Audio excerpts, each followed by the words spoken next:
Jack. Good morning everybody from Bealtaine Cottage here in the west of Ireland. It's been a long time since I made a video and a few reasons for that. One, the main reason I suppose, is that I've been busy working on my book, and yesterday I finally got to the printers in Dublin and had my little meeting, a very long meeting, and have left it at the printers, so it will be printed and on sale via bealtainecottage.com from the end of the month. Hopefully from the end of the month. Could be the first week in March. So I'm delighted about that because that was 3 years in the writing, and I'd kind of put it on the long finger, you know, which is not the best thing to do because it leaves you with an awful lot of tasks that are in front of you. So I feel elated this morning to have woken up and lit the stove, made my coffee, and just had this incredible feeling of freedom, you know, that there was no pressure on me now, that the book is now with someone else, and I'm just waiting for the copies to come back. So, those of you who would like a copy, if you keep your eye on the website, and that's bealtainecottage.com, there's a link at the bottom of this video, in the little captions underneath. And I'm not taking pre-orders at this point in time. I prefer to have the actual book in my hands and ready to post out. So anyway, I shall be keeping you in touch with everything that's happening. So I'm going to go out here now with Jack, who's eager, as you can see, to get out into the fresh morning air. And I'm going to give you a little tour of Bealtaine Cottage Gardens at this point in time, which is it the 12th of February? I think so. I'm not too sure. I've lost track of the days. So, as you can see, the sun is shining.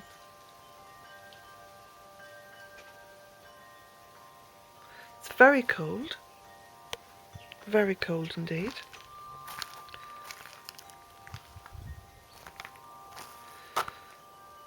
There's a few plants I'm going to point out, starting with this Pieris, which I have grown from a very small plant in this old milk churn. Now the milk churn has lost the bottom on it. It became very rusted. So I just saw that as an ideal place in which to plant something that requires quite a different soil. It requires a very acid soil. So in there's a lot of peat moss from the bog, and of course the milk churn holds that in place beautifully. But as you can see, I mean, it really has thrived. It's grown massive. There's a lot of bird action around here over the past couple of weeks. And what I've been doing in order to protect the birds from the cats, who are both ensconced in the lodge asleep, because I feed them up really well and I put them in the lodge and let them spend the day there.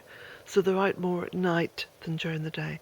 But I put the food, you know, it's a bit of couscous or cooked rice or whatever it is, a little bit of bread, on top of the roof of the barn there. So they're quite safe.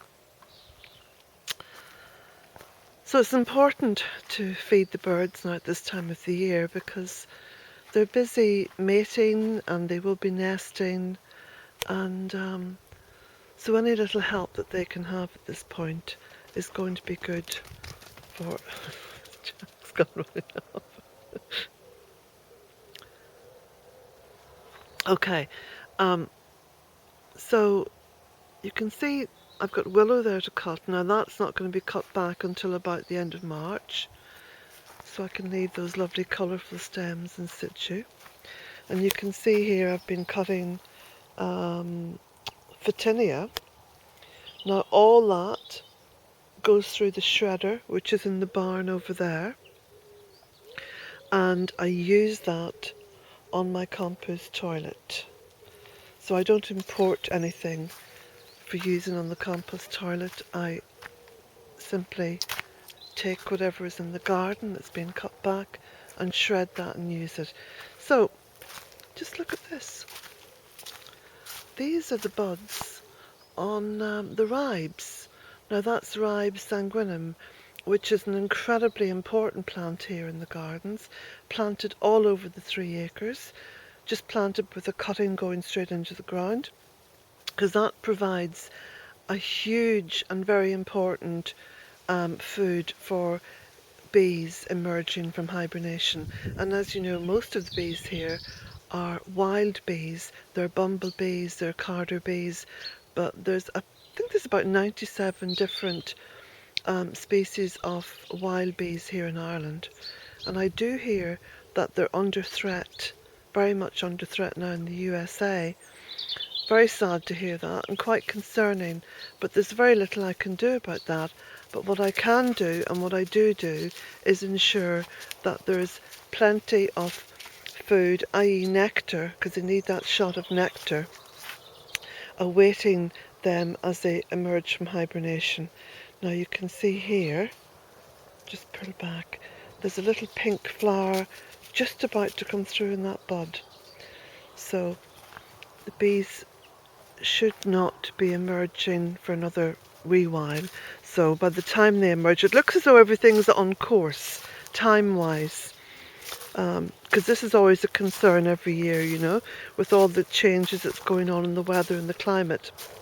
I'm always very concerned that the timing of those essential flowers coming out into bud is timed with the bees emerging from hibernation. So just walking over now towards the Lunacy garden. So this side of the garden here has all been heavily mulched down with cardboard and straw, and I'll be putting shredding and stuff on the top of that. And that's going to be used for vegetables on this side of the little grass path. This side, of course, is the Lunacy garden, which I've spoken about before, and you can find that in previous videos. Obviously, I haven't been able to do a huge amount of work out here in the gardens over the past wee while because of finishing off my book, but I'm going to get stuck in today for sure. So I've managed to do a fair bit.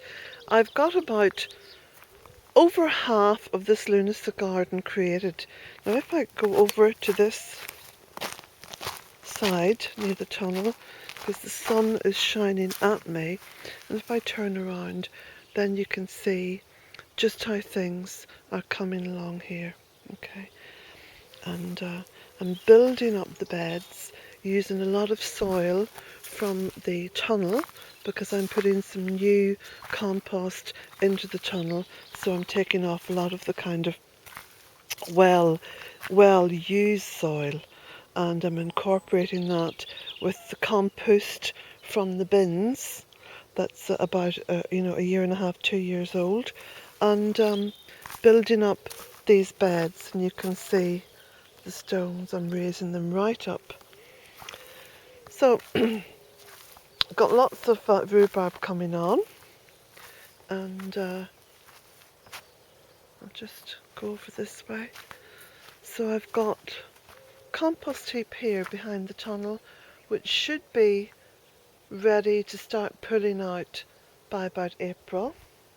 And then this is the compost heap that I've been building up over the course of the autumn and winter. Go along here. There's Jack.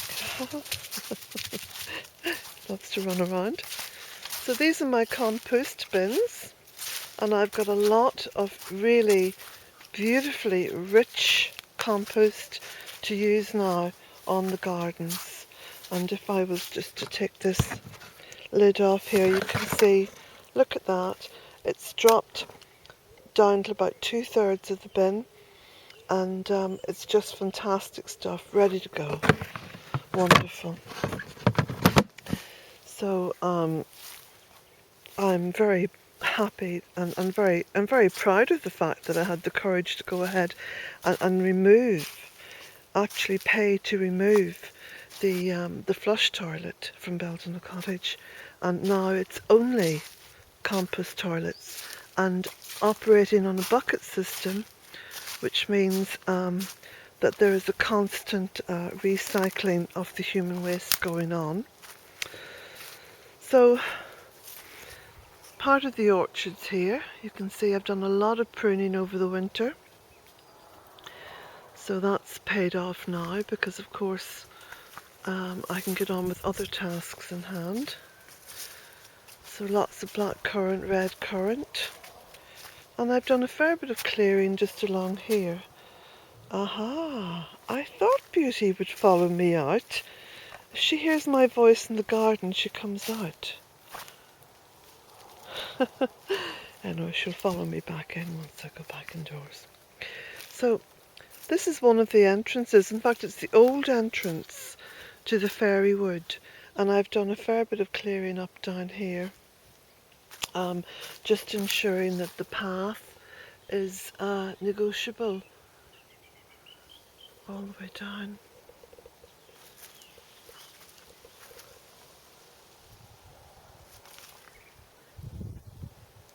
It's rather beautiful this morning, though quite bitterly cold. Now, you know what's happened here at Bealtaine Cottage, which I always feel incredibly excited about?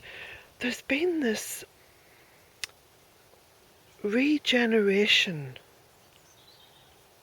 going on all around me, which has got nothing to do with me in terms of I haven't planted these, various, excuse me, various plants. But look at what's happened underneath all these black currant and red currant bushes.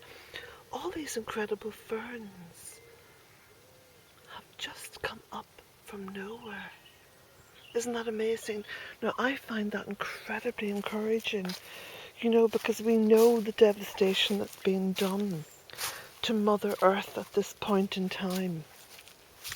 And, there's so many, people on YouTube, and especially on YouTube, who are full of the direst warnings about what's going to happen, about climate change, about the destruction of the environment and species.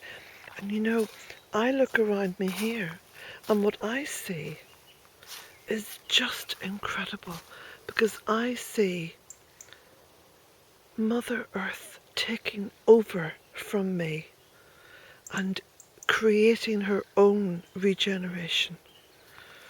Now, for those of you who are new to Bealtaine Cottage, this place, this 3-acre site, was 13 years ago just a rushy field. There was nothing here, and you can hear me now, I'm walking through leaves.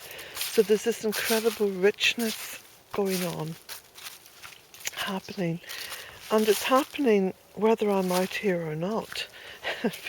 So Bealtaine Cottage can now just do her own thing. She doesn't need me.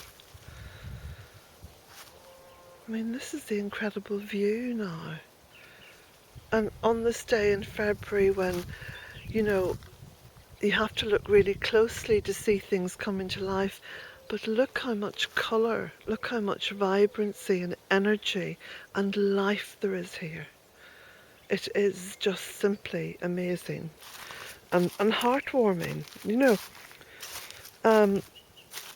So I actually, I have stopped worrying. I have actually stopped worrying about Mother Earth, because she's an incredibly powerful force. Just incredible. See, you look at all this, and all this is north-facing Pearl Land. I know I keep on about this, but it astounds me and it cheers me.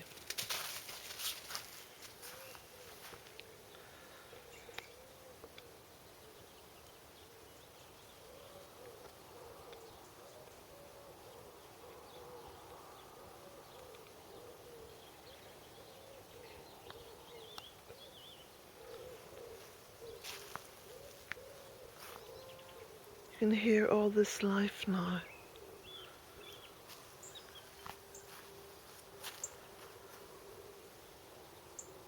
I'm standing on this north-facing slope. I'm looking back up at the cottage. There's the sun rising in the east. So I'm looking south now. There's a little bird on top of the cottage roof. Little robin, I think. So I'm surrounded by life. Just go up here and just at the top of the drive.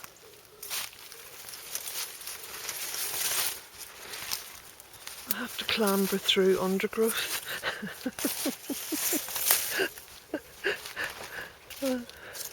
Funny. It is funny. There's Jack down there. Jack! He's full of the joys of spring. I think it's the return of the sun, you know. There, good boy, good boy. Yes, and if you just look over here, you know, through here, look. There's the field next door. It's just like that.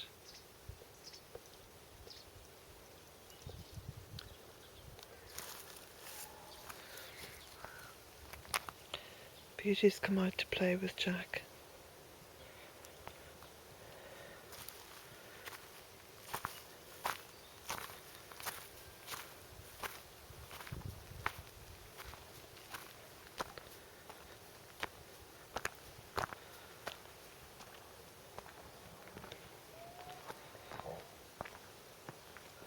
Jack?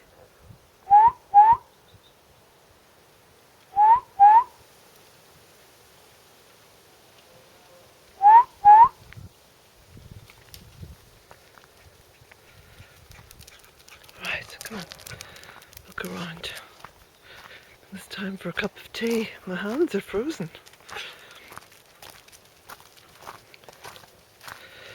So I'll wait another hour or so before I come out to start working. And I'll make sure that I wrap up warm.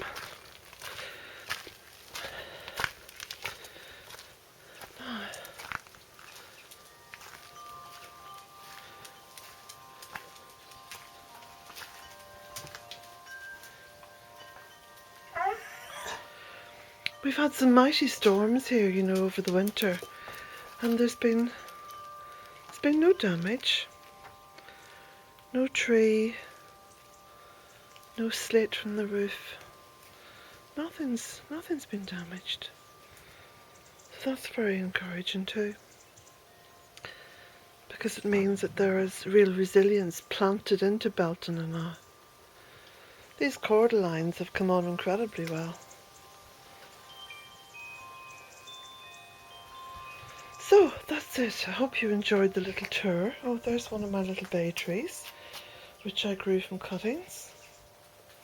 I don't know if you've noticed that I've cut back the bay tree that was here. I've shaped it, and I've also cut back the one that was over there, and you can just see it now. That's been shaped as well.